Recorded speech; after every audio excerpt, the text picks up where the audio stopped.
নমস্কার এভরিওয়ান, সবাইকে ওয়েলকাম করছি নতুন একটি রেসিপি দেখার জন্য। আশা করি যে যেখান থেকে ভিডিওটি দেখছেন সবাই সুস্থ আছেন এবং ভালো আছেন। আজকে চালের গুঁড়ো দিয়ে মজাদার একটা পাঁপড় রেসিপি নিয়ে আসলাম।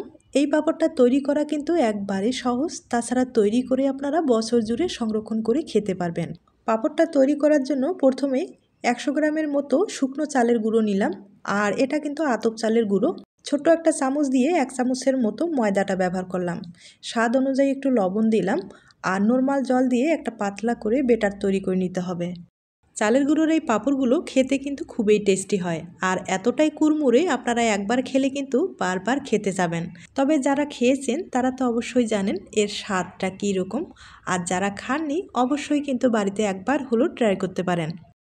বেটারটা আমি খুব ভালোভাবে ফেটিয়ে নিচ্ছি, তবে একটু সময় নিয়ে এই কাজটা করে নিতে হবে, আর যেহেতু শুকনো চালের গুঁড়ো একটু সময় এখানে দিতে হবে।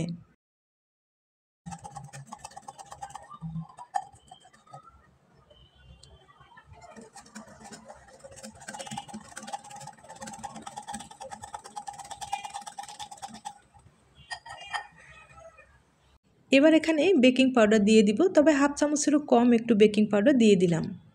খুব ভালোভাবে মিশানোর পরে এখন যেটা করতে হবে, এখন আমি কিছুটা বেটার একটু আলাদা করে নেব। কিছুটা বেটার আমি আলাদা করে নিলাম, আর বাকি যেটা রয়েছে সেটাতে আমি কালো জিরাটা অ্যাড করে দিব। তবে কালো জিরার ফ্লেভারটা কিন্তু খুব ভালো আসে, আপনারা চাইলে দিতে পারেন। বেটারটা আমি পুরোপুরি রেডি করে নিলাম। এরপরে যে বেটারটা আমি তুলে রেখেছিলাম সেটাতে একটু ফুড কালার ব্যবহার করব, আর ডিজাইনটা তৈরি করার জন্য অবশ্যই কিন্তু ফুড কালারটা লাগবে।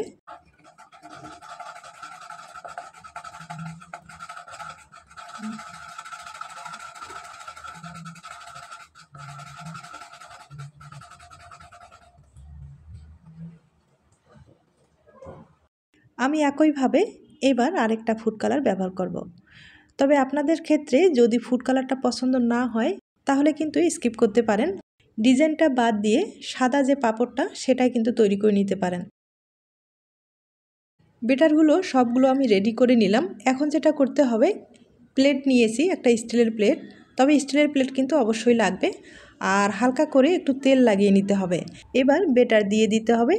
প্রথমে যেটা সাদাটা তৈরি করলাম সেই বেটারটা কিন্তু আমি এখন দিয়ে দিব, আর এই বেটারটা কিন্তু একবারে পাতলা করে দিয়ে দিতে হবে। পাঁপড়গুলো যত পাতলা করে তৈরি করবেন এগুলো কিন্তু শুকাতেও সমস্যা হবে না, তাছাড়া কিন্তু খেতেও খুব টেস্টি হবে। আর পাঁপড় কিন্তু সব সময় পাতলা করেই তৈরি করে নিতে হয়।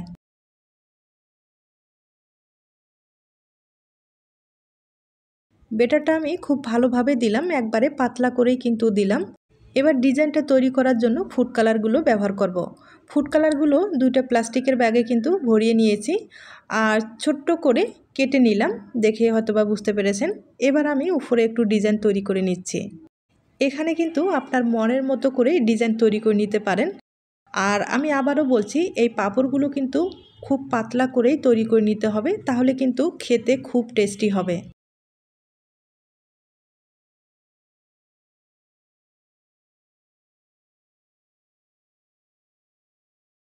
আমি এখানে দুইটা ফুড কালার ব্যবহার করলাম, আপনারা চাইলে আরও বেশি করে কালার দিয়ে কিন্তু ডিজাইন তৈরি করে নিতে পারেন। এভাবে আমি ডিজাইনগুলো তৈরি করে নিলাম, আর এখন কিন্তু ভাপ দিয়ে দিতে হবে। আর এগুলো তো ভাপ দিতে বেশি সময় লাগবে না, 30 সেকেন্ড হলেই হয়ে যাবে। পাত্রে আমি আগে থেকে জলটা বসিয়েছি, জলটা ভালোভাবে বলক এসেছে। এই পর্যায়ে আমি প্লেটটা দিয়ে দিলাম, আর অবশ্যই কিন্তু ঢাকনা দিয়ে দিতে হবে। এবার 30 সেকেন্ডের জন্য অপেক্ষা করে নেব। পাঁপড়টা ভাপ দেওয়া হয়ে গেছে, এবার তুলে নিতে হবে। এখন প্লেট থেকে পাঁপড়টাকে আমি আলাদা করে দেখিয়ে দিচ্ছি, তবে ঠান্ডা করার কোনো দরকার নেই। একটা ছুরির সাহায্যে সাইডগুলোকে হালকাভাবে একটু ছাড়িয়ে নিতে হবে, আর হালকাভাবে ছাড়িয়ে নেওয়ার পরে এভাবে কিন্তু আলতোভাবে পাঁপড়টা এমনিতেই উঠে আসবে, তবে অবশ্যই কিন্তু প্লেটে তেল লাগিয়ে নিলে কোনো সমস্যা হবে না। এখন পাঁপড়টা আমি কেটে দেখিয়ে দিচ্ছি, তবে আমি লম্বালম্বি করে পাঁপড়টা কেটে নিচ্ছি। আর এখানেও কিন্তু আপনাদের পছন্দ মতো পাঁপড়টা কেটে নিতে পারেন। আমি আবারও বলছি, আতপ চালের গুঁড়ো দিয়ে পাঁপড়গুলো তৈরি করলে খেতে কিন্তু দুর্দান্ত টেস্টি লাগে। আর পাঁপড়টা তৈরি করতে কিন্তু কোনো রকম ঝামেলা নেই বা সময়ও কিন্তু একবারে কম লাগে। আর পাঁপড়টা শুকাতে হবে এটাও যদি আপনাদের ঝামেলা মনে হয় তাহলে কিন্তু রোদ্রে শুকার দরকার নেই, আপনারা খুব সহজেই ফ্যানের বাতাসেই কিন্তু শুকিয়ে নিতে পারেন। আর পাঁপড়টা দীর্ঘদিন ভালো রাখার জন্য মাঝে মাঝে একটু রোদ্রে দিলে খুব ভালো হবে। আমি একইভাবে অনেক কয়েকটা পাঁপড় তৈরি করে নিলাম, এগুলো কিন্তু আমি ফ্যানের বাতাসে শুকিয়ে নিয়েছি। আর এভাবে শুকানোর পরেই আপনারা দীর্ঘদিন পর্যন্ত সংরক্ষণ করে খেতে পারবেন। এবার চলুন কয়েকটা পাঁপড় আমি ভেজে দেখিয়ে দিচ্ছি। পাঁপড়গুলো ভাজার ক্ষেত্রে তেলটা কিন্তু হালকা আঁচে গরম করতে হবে, এরপরে পাঁপড়গুলো দিয়ে দিতে হবে। আর তেলটা যদি অতিরিক্ত গরম করে পাঁপড়গুলো দেন তাহলে কিন্তু পুড়ে যাওয়ার সম্ভাবনাটা বেশি থাকবে। আর দেখতে পাচ্ছেন আমি কয়েকটা পাঁপড় ভেজে নিলাম, এখন আপনাদের ভেঙে দেখিয়ে দিচ্ছি। ভাজানোর পরে পাঁপড়গুলো কিন্তু আরও সুন্দর হয়েছে আর একবারে মুচমুচে হয়েছে।